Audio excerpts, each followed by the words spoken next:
একদিন হযরত মুহাম্মদ সাল্লাল্লাহু আলাইহি ওয়াসাল্লাম ফাতেমা রাদিয়াল্লাহু তাআলা আনহাকে ডেকে বললেন, হে ফাতেমা, এই মদিনায় এমন একজন কাঠুরিয়ার স্ত্রী থাকে, সে এমন একটি আমল করে যে আমলের কারণে সে তোমার আগে জান্নাতে প্রবেশ করবে। হুজুরে পাক সাল্লাল্লাহু আলাইহি ওয়াসাল্লামের কথা শুনে হযরত ফাতেমা রাদিয়াল্লাহু তাআলা আনহা বললেন, আব্বাজান, এটা কিভাবে সম্ভব? আমি জান্নাতের সকল মহিলাদের সর্দারিনী, কিভাবে কোনো মহিলা আমার পূর্বে জান্নাতে প্রবেশ করবে? জান্নাতে পূর্বে প্রবেশ করার আকাঙ্ক্ষা সকলেরই রয়েছে।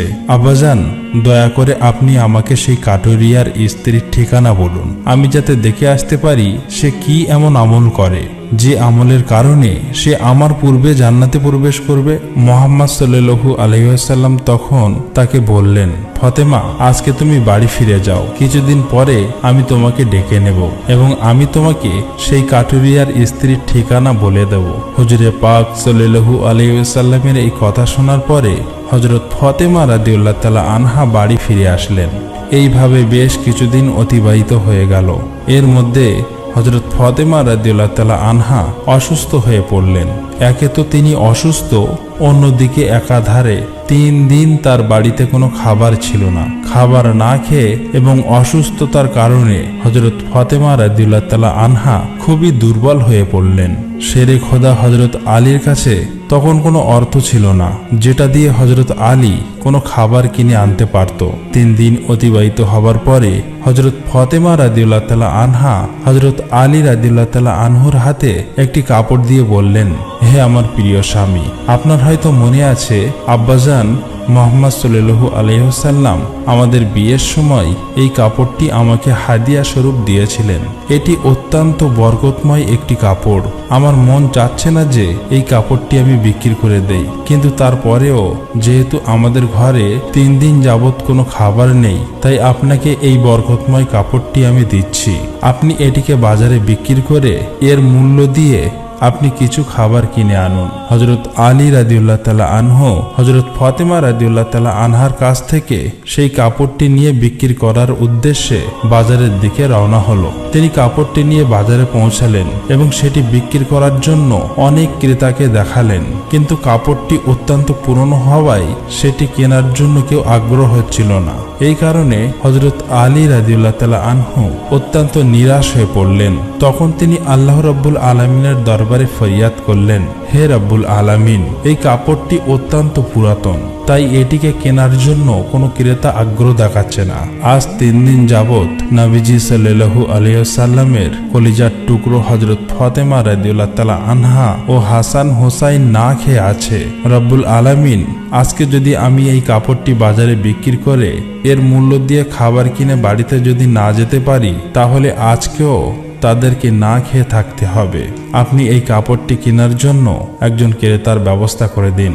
শেরে খোদা হযরত আলী রাদিয়াল্লাহু তাআলা আনহুর এই দুয়ার পরে একজন ক্রেতা আগমন করলো এবং সে তাকে প্রশ্ন করল, আলী, তুমি কি এই কাপড়টি বিক্রি করতে চাও? আলী রাদিয়াল্লাহু তাআলা আনহু বললেন, জনাব, আমি তো এই কাপড়টি বিক্রি করার জন্যই বাজারে নিয়ে এসেছি। তখন সে বলল, কি পরিমাণ অর্থ দিলে তুমি এই কাপড়টি বিক্রি করবে? শেরে খোদা হযরত আলী রাদিয়াল্লাহু তাআলা আনহু জানতেন এই কাপড়টি অত্যন্ত পুরাতন, এর মূল্য সর্বোচ্চ 1 দিরহাম কিংবা 2 দিরহাম হতে পারে। তাই তিনি কোনো দাম না চেয়ে বললেন, জনাব, আপনার যা মর্জি তাই প্রদান করুন, আমি নিজ থেকে এই কাপড়টির কোনো দাম চাচ্ছি না। তখন সেই ক্রেতা বলল, আমি 6 দিরহাম দিয়ে এই কাপড়টি ক্রয় করতে চাই, তুমি কি বিক্রি করতে রাজি আছো? হযরত আলী রাদিয়াল্লাহু তাআলা আনহা খুশির সাথে রাজি হয়ে গেলেন এবং বললেন, জনাব, আপনি আমাকে 6 দিরহাম দিয়ে এই কাপড়টি ক্রয় করতে পারেন। এরপর ক্রেতা হযরত আলী রাদিয়াল্লাহু তাআলাকে 6 দিরহাম দিল এবং হযরত আলী রাদিয়াল্লাহু তাআলা আনহু তাকে সেই কাপড়টি হস্তান্তর করলেন। ওদিকে আল্লাহ রাব্বুল আলামিনের একদল ফেরেশতা অন্য আর একদল ফেরেশতাকে বলতে লাগলো, নবীজি সাল্লাল্লাহু আলাইহি ওয়াসাল্লামের সাহাবীরা অত্যন্ত দানশীল, তারা সুখে দুঃখে সর্ব অবস্থায় দান করে। ফেরেশতাদের এই কথা শুনে অপর একদল ফেরেশতা বলল, আল্লাহর নবীর সাহাবীরা দান করে, এটা ঠিক কথা, কিন্তু তারা সুখে দুঃখে সবসময় দান করে না। তাদের হাতে যদি কিছু থাকে তাহলেই তারা দান করে, এবং তাদের হাতে থাকা জিনিসটার প্রয়োজন যদি তাদের নিজেদের থাকে তখন তারা সেই জিনিসটি দান করে না। ফেরেশতাদের এই ঝগড়ার সমাধান করতে আল্লাহ রাব্বুল আলামিন তাদেরকে বললেন, হে আমার ফেরেশতা, তোমরা পরস্পরের মধ্যে ঝগড়া না করে এই বিষয়টি পরীক্ষা করার জন্য শেরে খোদা আলীর কাছে চলে যাও। সে 6 দিরহাম দিয়ে একটি কাপড় বিক্রি করেছে, আর এই 6 দিরহাম তার অত্যন্ত প্রয়োজন।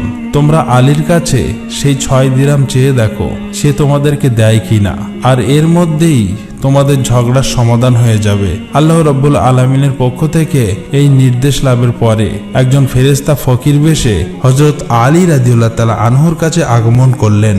শেরে খোদা হযরত আলী রাদিয়াল্লাহু তাআলা আনহু সেই 6 দিরহাম দিয়ে খাবার কিনতে যাচ্ছিলেন। ইতিমধ্যে ফকির বেশে সেই ফেরেশতা বললেন, হে আল্লাহর বান্দা, আমি কয়েকদিন যাবৎ না খেয়ে রয়েছি। দীর্ঘদিন না খেয়ে থাকার কারণে আমার শরীরে সামান্যতম নড়াচড়া করার শক্তি নেই। আমি আল্লাহর ওয়াস্তে তোমার কাছে কিছু ফরিয়াদ করছি, যদি তোমার কাছে কোনো অর্থ থাকে দয়া করে আমাকে সেগুলি দান করো, যাতে সেই অর্থ দিয়ে আমি খাবার কিনতে পারি এবং আমার ক্ষুধার জ্বালা নিবারণ করতে পারি। ফকিরের এই প্রার্থনা শুনে হযরত আলী রাদিয়াল্লাহু তাআলা আনহু ভাবতে লাগলেন, হে আল্লাহ, আজ 3 দিন যাবৎ আমার স্ত্রী ও সন্তানেরা না খেয়ে রয়েছে। 3 দিন পরে আমার স্ত্রী ফাতেমা আমাকে একটি কাপড় বিক্রি করতে দিলেন। বলা ছিল সেই কাপড় বিক্রি করে তার অর্থ দিয়ে আমি তাদের জন্য কিছু খাবার কিনে নিয়ে যাব, কিন্তু এখন আল্লাহর এক অসহায় বান্দা আমার কাছে ভিক্ষা প্রার্থনা করছে। এখন আমি কি করব? আমি কি আমার স্ত্রী ও সন্তানদের জন্য খাবার কিনে নিয়ে যাব, নাকি এই ভিক্ষুকদের দান করে দেব? সর্বশেষে তিনি সিদ্ধান্ত নিলেন যে এই অর্থগুলি ভিক্ষুকে দান করে দেবেন। অতঃপর তিনি মনে মনে ভাবতে লাগলেন, আল্লাহ আমার উত্তম অভিভাবক, এই ভিক্ষুককে আমি 6 দিরহাম দান করে দেই, অতঃপর আল্লাহ রাব্বুল আলামিন আমার জন্য উত্তম ব্যবস্থা করে দেবেন। তখন তিনি সেই 6 দিরহাম ভিক্ষুককে দান করে দিলেন। এরপর অত্যন্ত চিন্তিত এবং পেরেশান মনে হযরত আলী সামনের দিকে চলতে লাগলেন। ইতিমধ্যে দেখা গেল এক ব্যক্তি হযরত আলী রাদিয়াল্লাহু তাআলা আনহুর কাছে একটি লাল ঘোড়া নিয়ে আসলো এবং সে তাকে বলল, হে শেরে খোদা আলী, আপনি কি আমার কাছ থেকে এই লাল ঘোড়াটি কিনতে চাচ্ছেন? তখন হযরত আলী রাদিয়াল্লাহু তাআলা আনহু বললেন, ভাই, আমি কিভাবে এই ঘোড়াটি আপনার কাছ থেকে কিনব? আমার হাতে তো কোনো অর্থ নেই। তখন সেই ব্যক্তি বলল, হে শেরে খোদা হযরত আলী, আমি বাকিতে আপনার কাছে এই ঘোড়াটি বিক্রি করব। আপনি এই ঘোড়াটি নিয়ে ব্যবসা করুন, এরপর ব্যবসায় লাভ হলে আমার মূল্য আমাকে চুকিয়ে দেবেন। হযরত আলী রাদিয়াল্লাহু তাআলা আনহু তখন ভাবলেন, যেহেতু বাকিতে তিনি আমাকে এই ঘোড়াটি বিক্রি করতে চাইছে, তাহলে তা নিতে আমার সমস্যা কোথায়? অতঃপর হযরত আলী রাদিয়াল্লাহু তাআলা আনহু বললেন, আপনি কত দিরহামের বিনিময়ে এই ঘোড়াটি বিক্রি করবেন? সেই ব্যক্তিটি বললেন, আমি 100 দিরহামের বিনিময়ে এই ঘোড়াটি আপনার কাছে বিক্রি করলাম। হযরত আলী রাদিয়াল্লাহু তাআলা আনহু সেই ঘোড়াটি 100 দিরহামের বিনিময়ে তার কাছ থেকে কিনে নিল। এরপর ঘোড়াটি বিক্রি করার জন্য বাজারে নিয়ে গেল। হযরত আলী রাদিয়াল্লাহু তাআলা আনহু যখন সেই ঘোড়াটি বিক্রি করার জন্য বাজারে নিয়ে গেলেন, তখন এক ব্যক্তি এসে তাকে জিজ্ঞেস করলেন, হে শেরে খোদা হযরত আলী, আপনি কি এই ঘোড়াটি বিক্রি করতে চান? তখন হযরত আলী রাদিয়াল্লাহু তাআলা আনহু বললেন, ভাই, আমি তো এই ঘোড়াটি বিক্রি করার জন্যই বাজারে নিয়ে এসেছি। সেই ব্যক্তিটি বললেন, আপনি কত দিরহামের বিনিময়ে এই ঘোড়াটি বিক্রি করতে চান? আলী রাদিয়াল্লাহু তাআলা আনহু নিজের থেকে কোনো দাম না বলে সেই ব্যক্তিকে বললেন, আপনি কত দিরহামের বিনিময়ে এই ঘোড়াটি কিনতে পারবেন? সেই ব্যক্তিটি বলল, আমি 160 দিরহামের বিনিময়ে আপনার কাছ থেকে ঘোড়াটি কিনতে চাই। হযরত আলী রাদিয়াল্লাহু তাআলা আনহু চিন্তা করলেন, আমি তো এই ঘোড়াটি 100 দিরহামের বিনিময়ে কিনেছি, আর তিনি আমাকে মূল্য দিতে চাইছেন 160 দিরহাম, অতএব এতে আমার 60 দিরহাম লাভ হবে। তখন হযরত আলী রাদিয়াল্লাহু তাআলা আনহু বললেন, ভাই, আমি আপনার কাছে 160 দিরহামের বিনিময়ে এই ঘোড়াটি বিক্রি করে দিলাম। সেই ব্যক্তিটি 160 দিরহামের বিনিময়ে হযরত আলীর কাছ থেকে সেই ঘোড়াটি কিনে নিলেন। হযরত আলী রাদিয়াল্লাহু তাআলা আনহু যে ব্যক্তির কাছ থেকে সেই ঘোড়াটি কিনেছিলেন তাকে 100 দিরহাম পরিশোধ করার পরেও তার কাছে রয়ে গেল 60 দিরহাম। তিনি 6 দিরহাম আল্লাহর রাস্তায় দান করেছিলেন। আল্লাহ রাব্বুল আলামিন তার বিনিময় তাকে 10 গুণ বৃদ্ধি করে 60 দিরহাম ফেরত দিলেন। অতঃপর সেই 60 দিরহামের বিনিময়ে শেরে খোদা হযরত আলী রাদিয়াল্লাহু তাআলা আনহু বিপুল পরিমাণ খাদ্য কিনে বাড়ির পথে রওনা হলেন।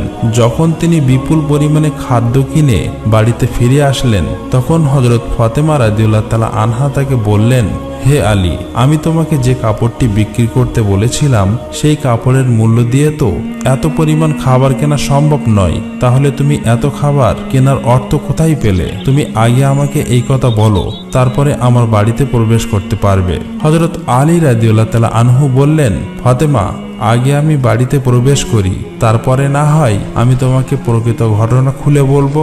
কিন্তু হযরত ফাতেমা রাদিয়াল্লাহু তাআলা আনহা তাকে বললেন, আগে আপনি প্রকৃত ঘটনা খুলে বলুন, তারপরেই আপনি বাড়িতে প্রবেশ করতে পারবেন।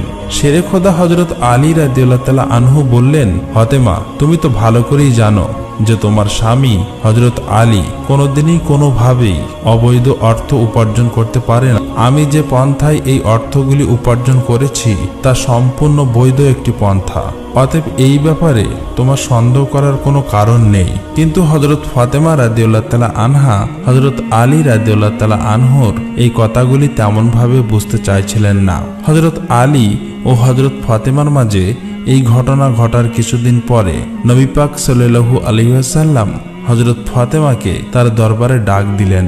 অতঃপর তিনি তাকে বললেন, হে ফাতেমা, তোমার কি মনে আছে আমি কিছুদিন পূর্বে তোমাকে বলেছিলাম একজন কাঠুরিয়ার স্ত্রী তোমার পূর্বে জান্নাতে প্রবেশ করবে? হযরত ফাতেমা রাদিয়াল্লাহু তাআলা আনহা বললেন, আব্বাজান, অবশ্যই আমার মনে আছে এবং আমি সেই কাঠুরিয়ার স্ত্রীর সঙ্গে সাক্ষাৎ করার জন্য অধীর আগ্রহে ব্যাকুল হয়ে আছি। দয়া করে আপনি আমাকে তার ঠিকানা বলুন যাতে আমি দেখে আসতে পারি।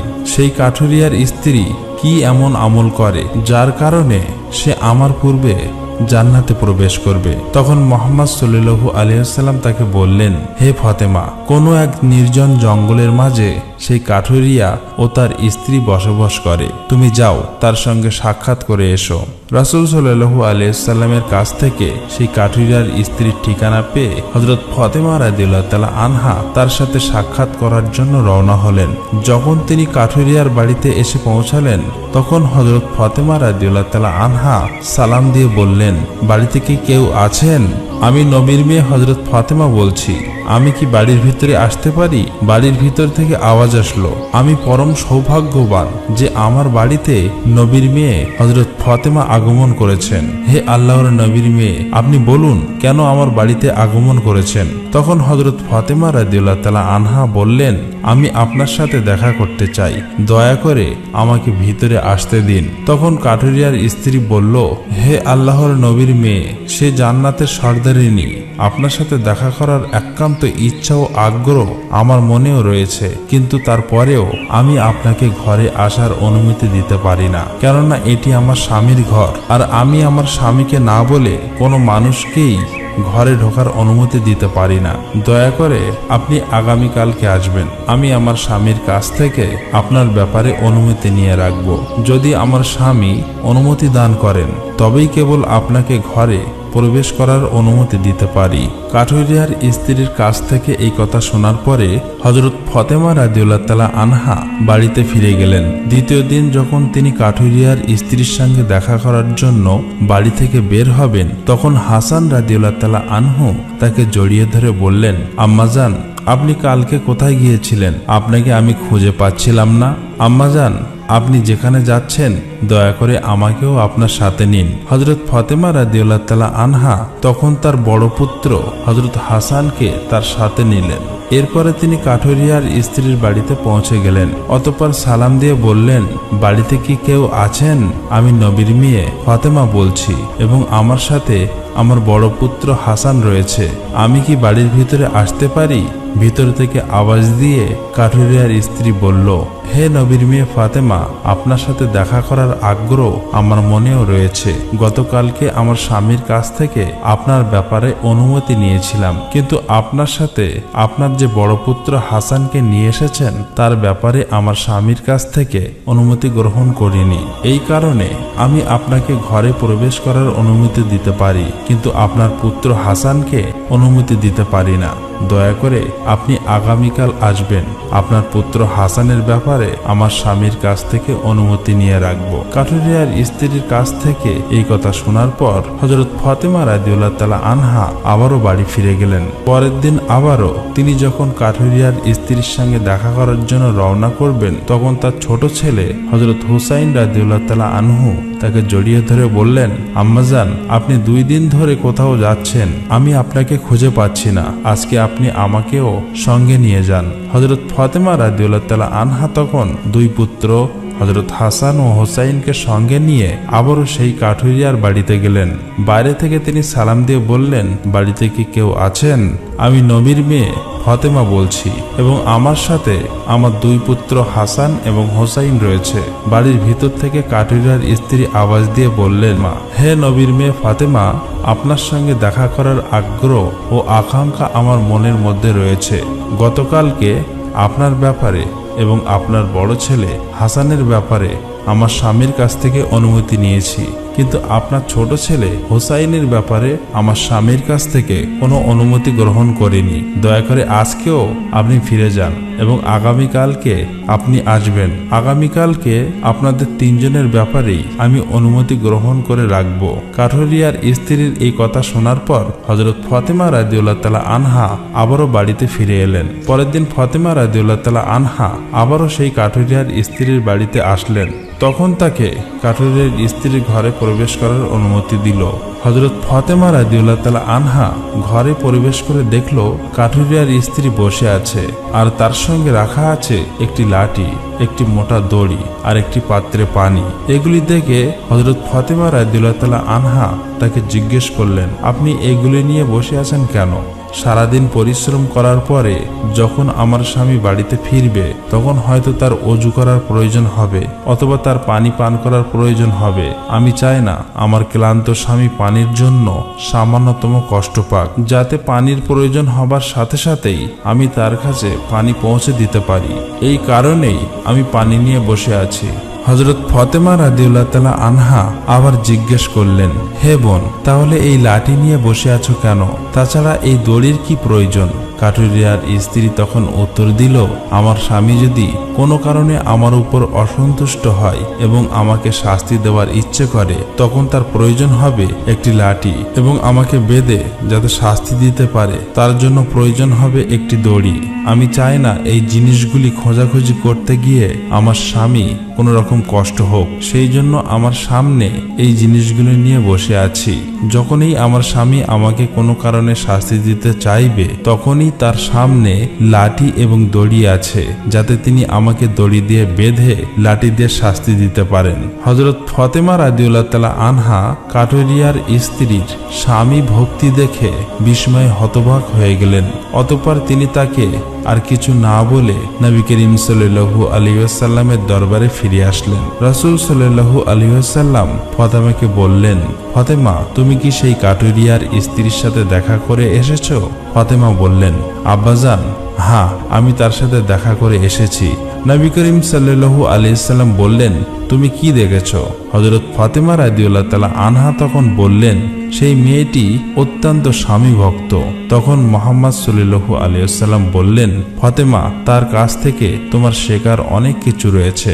হযরত ফাতেমা রাদিয়াল্লাহু তাআলা আনহা তখন বললেন, আব্বাজান, আমি তার কাছ থেকে কি কি শিক্ষা গ্রহণ করতে পারি এবং সে কিভাবে আমার পূর্বে জান্নাতে যাবে, এই ব্যাপারটি আমাকে বুঝিয়ে বলুন। রাসূল সাল্লাল্লাহু আলাইহি ওয়াসাল্লাম তখন বললেন, হে হে ফাতেমা শোনো, তুমি কিছুদিন আগে তোমার স্বামী আলীকে একটি পুরাতন কাপড় বিক্রি করার জন্য দিয়েছিলে। হযরত আলী সেই কাপড় বিক্রি করে তার অর্থ দিয়ে তোমাদের জন্য অনেক খাবার কিনে এনেছিল, কিন্তু তুমি সন্দেহ করেছিলে যে হযরত আলী এগুলি বৈধ পথে উপার্জন করেছে কিনা। এই জন্য তুমি তোমার স্বামীকে ঘরে প্রবেশ করতে দাওনি এবং বিভিন্ন প্রশ্ন করার মাধ্যমে তাকে কষ্ট দিয়েছিলেন, অথচ তুমি জানতে তোমার স্বামী হযরত আলী কোনোদিনই কোনো অবৈধ পথে উপার্জন করে না। হে ফাতেমা, তুমি যখন আলীকে সেই কাপড়টি বিক্রি করার জন্য দিয়েছিলে, হযরত আলী তার জন্য কোনো ক্রেতা খুঁজে পাচ্ছিল না। তখন আল্লাহ রাব্বুল আলামিন তার ফেরেশতা মিকাইলকে সেই কাপড়টি কেনার জন্য পাঠিয়েছিলেন। আল্লাহর ফেরেশতা মিকাইল সেই কাপড়টি আলীর কাছ থেকে 6 দিরহামের বিনিময়ে কিনেছিল। এরপর আর একজন ফেরেশতা এসে হযরত আলীর কাছ থেকে সেই 6 দিরহাম ভিক্ষা প্রার্থনা করে। আলী সেই 6 দিরহাম আল্লাহর রাস্তায় দান করে দেয়। অতঃপর সে চিন্তিত অবস্থায় বাড়িতে ফিরে আসছিল। এমন সময় ফেরেশতা জিব্রাইল তার কাছে একটি লাল ঘোড়া হযরত আলীর কাছে 100 দিরহামের বিনিময়ে ধারে বিক্রি করে। হযরত আলী সেই ঘোড়াটিকে নিয়ে বাজারে যায় এবং ইসরাফিল ফেরেশতা হযরত আলীর কাছ থেকে সেই ঘোড়াটি 160 দিরহামের বিনিময়ে কিনে নেয়। আল্লাহ রাব্বুল আলামিন 6 দিরহামের বিনিময়ে হযরত আলীকে 10 গুণ বৃদ্ধি করে 60 দিরহাম দিয়ে দেয় এবং সেই অর্থগুলো দিয়েই হযরত আলী তোমাদের জন্য বিপুল পরিমাণ খাবার কিনে এনেছিল। ফাতেমা শুনে রাখো, যে কাপড়টি হযরত আলী বিক্রি করেছিল, আল্লাহ রাব্বুল আলামিন সেই কাপড়টি জান্নাতে সংরক্ষণ করে রেখেছে এবং যে ঘোড়াটি দিয়ে হযরত আলী ব্যবসা করেছিল, সেই ঘোড়াটিও আল্লাহ রাব্বুল আলামিন জান্নাতে সংরক্ষণ করে রেখেছেন। কাল কিয়ামতের দিন তুমি যখন জান্নাতে প্রবেশ করবে, তখন তুমি সেই ঘোড়ার উপরে থাকবে এবং সেই কাপড়টি হবে ঘোড়ার লাগাম, আর সেই লাগামটি ধরে থাকবে ওই কাঠুরিয়ার স্ত্রী। লাগামটি ধরে রাখার কারণেই সে তোমার আগে জান্নাতে প্রবেশ করবে এবং তুমি তার পরে জান্নাতে প্রবেশ করবে। কাঠুরিয়ার স্ত্রীর অতুলনীয় স্বামী ভক্তি হলো তার এই মর্যাদা প্রাপ্তির একমাত্রই কারণ।